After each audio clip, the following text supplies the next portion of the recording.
We're a 180-year-old paper. We go back to 1829, almost 180 years. I guess, I'm kind of an outsider to the business. I've only been in the business for the last almost 2 years. Before that, I was in the advertising business for 20 years. Had an agency in Philadelphia. And one of the things that I see as an outsider is the incredible power of these tools, both in print and online. We have the #1 paper, the #2 paper, the #1 website in the Philadelphia area, as well as about 25 weeklies.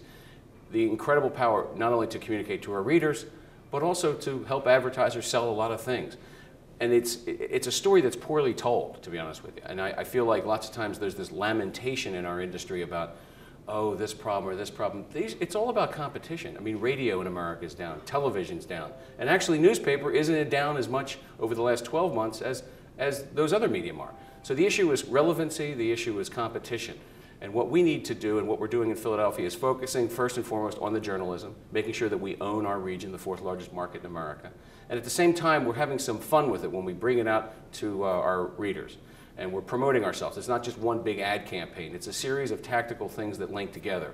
So it's the direct mail. It's practicing and making sure that our journalists are comfortable going on television and radio, talking about what's in tomorrow's paper. It's door to door. It's some radio and television. It's event marketing. All those sorts of things that tie together.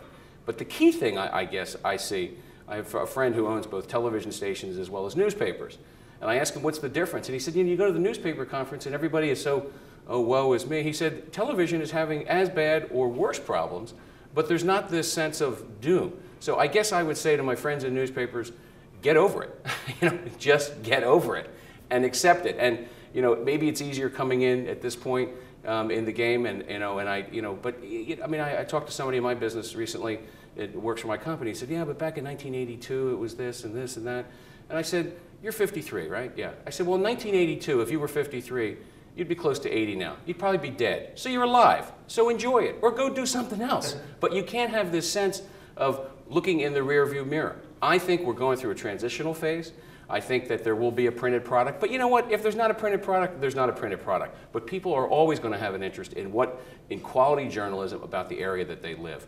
Sports, news, politics, gossip, all those sorts of things. And if we focus on that, and I do personally believe that 10 years from now there'll still be a printed product, because I think it's a very efficient way to gather the information.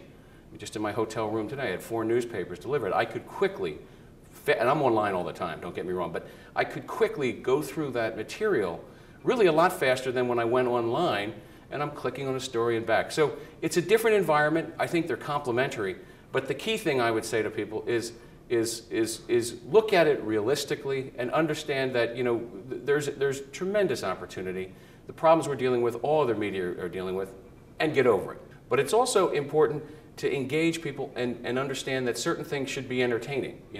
Sports should be fun, and don't be quite as serious. I defer to the journalism. I have a terrific editor in Bill Marimo. I recruited him in. He makes all the right decisions, I believe. And I think the paper, though, has become more lively, more punch. It has a sense of what it wants to be. I mean, it shouldn't be like you're doing your homework. It should be something that you're getting, whether it be the information on science or in health, or again, politics. It should be lively. So maybe fun's not the right word, but lively is the right word. And engaging people in colors and graphics, et cetera, things like that. I think what we bring to the readers, what we bring to the advertisers, is a huge marketplace that we can zone down 208 ways in our area. And I think it's time to just put your chin up and go out and sell that.